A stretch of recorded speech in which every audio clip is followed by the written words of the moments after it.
Hello guys, કેમ છો તમે બધા? આઈ હોપ તમે બધા મજામાં હશો. તો હોસ્પિટલમાં એડમિટ થયા અને આજે દિવસ એક પૂરો થવા આવ્યો છે. સાંજના વાગી ગયા છે 7 અને અત્યારે નોર્મલ રિપોર્ટો થઈ રહ્યા છે સવારના.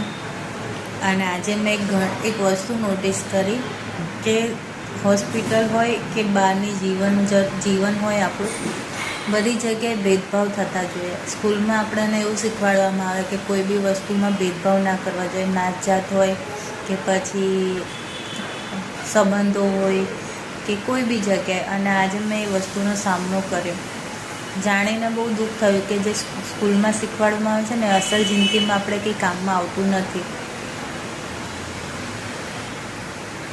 તો આ વાત સાથે જ જો તમને મારી આ રીલ્સ પસંદ આવી હોય તો લાઈક, ફોલો અને શેર કરવાનું ભૂલતા નહીં. મળે એક નવા વિડીયો સાથે. ત્યાં સુધી સૌને જય શ્રી કૃષ્ણ. એન્ડ હું જલ્દી સારી થઈ જાઉં એવી બધા પ્રાર્થના કરજો. Thank you.